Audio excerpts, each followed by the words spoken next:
Karina waan stage itti walaloo dubbiftee beekta?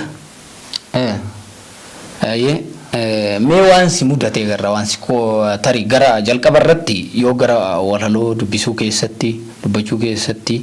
mudannoo yoo qabaatte qabda? Hani mudannoo yoo qabaatte gara siin nu himi. Yoo gara siin hin qabaanne kabiraatti dabarra. Mee walaloo yeroo dubbistu haa ta'u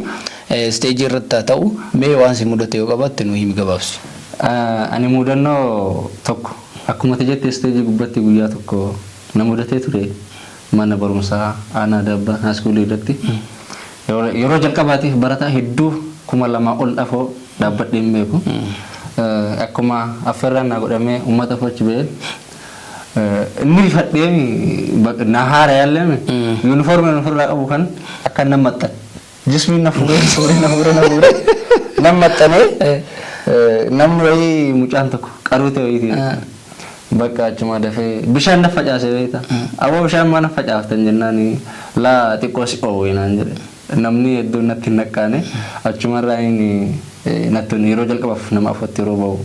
akkas ture waan akkasii mudatte mudannoo ajaa'ibaati gara imala biyya Yaman kana keessatti mega mudannoo aartii nu himteerta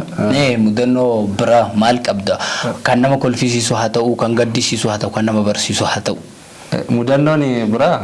imala gara biyya Arabaa kana yeroo ittiif 2010 dhumarra deemee maqaa jijjiiradhe beek akkuma bishaan baharaa kana basaasoo doonarraa gabbu'een maqaa jijjiiradhe maqaa kiyya kana tamaam jedhee baafate maqaa madurri ummaan kiyya abbaan keenya baasan dhiisee tamaam jedhee baafate afaan Arabaan beekuun akkuma biyya Yaman kana ol seeneen Arabni nu dhufee eeshas maknaan tamaam jedheen akka inni maqaa na gaafataaru beekeera ismi kotana sitti wayita qaramu baradheen eeshas mak tamaam yaa qalbii naan jedhe na dhaye tamaam jechuun ada biyya sanatti waan gaarii waa yoo hojjette gaarii dan sadanii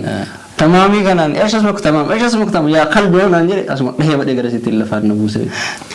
namni afaan beekun jirti ijoollee way lakki maqama isaatti akkasii maqaa isaatti tamaamii jedheenaan achi booda dhufee lafaan kaase ani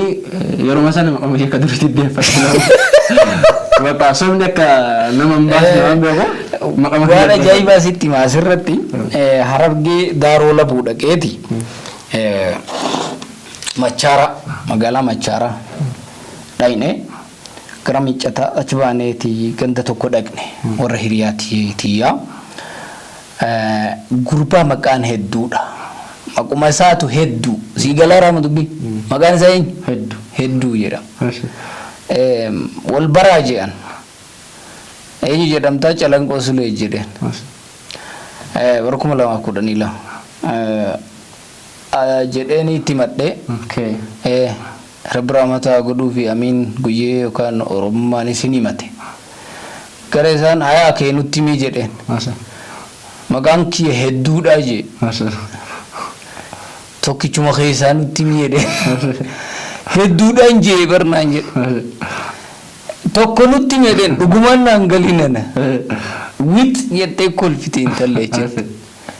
ati hedduudhaan nama maqaa baay'eetti aduu birraa jennaani nama jabaa tokko nama baay'ee ani dubartii Oromoo tanaan hin madaalu so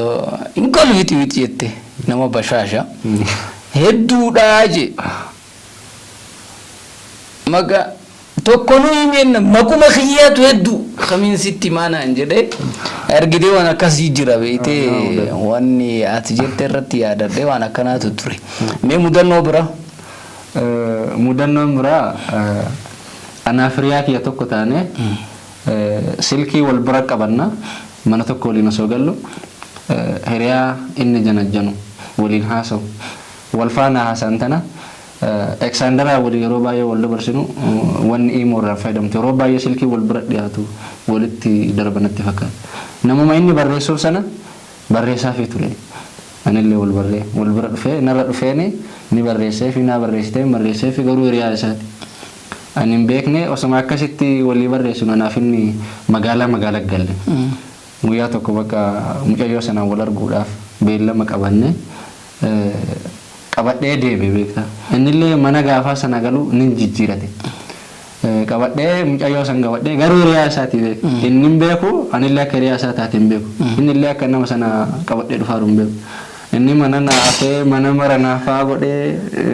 waan silaa qophaa'uu qabu silaa naa qopheessee na eege qabadhee deemee isheen egaa gibbii inni dur isatti dhaqxu sana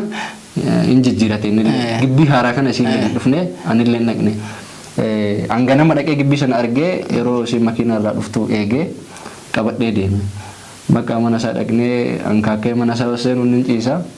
wallaalan jari lamaan korreeffatanii bakka maqaa isaanii xiqqoo dha'uun natti hin tolle ebaluu walumaan jechuu hirrifadhee nama bakka wal beektan ennaan eenaan jedhamanne meetaa naan jedhee teenne bakka dokumentii silkii keessa qabu natti agarsiise waan duri si waliin jireenya qara si waliin dabarsan akkana barnaa ni aare nama beeta aare nama cilfaa kana fudhadhee kabshiruun kichan kana gartee ija si keessaa baasee inni lolee bakka inni fudhadhee akkamitti waan akka dalagdee inni ni aare dhugumatti anatti aare osoo hin beekin hojjedhee waan akkanaan hin beeku naan beektee dalagdee naan ana osoo beekee dalagee mana kee fidaadhe amma ga'a jedhee garuu sirrii ta'uu danda'e pranki waan jedhamu kun hin jiru gisee gara sana silaa jirta silaa pranki jennaan garabbilee maal yeroo isaan beeka na ajaa'ibee erga gaafa sanaati ani otoo amma ammoo osoo prankiin kun yeroo san jiraate prankiidhaani garuu prankiin hin jiru namichaatu beeyta akkuma kee kana godheeti yoo isaati jaarsi ba'ee jira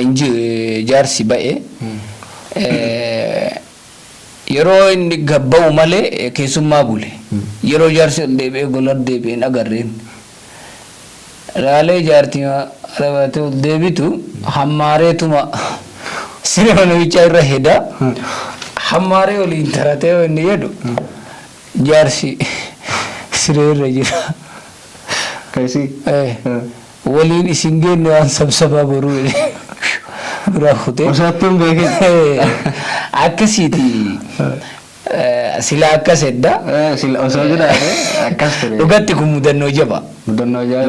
yeroo ammaa kana fayyifee gungaarii namni amma ammoo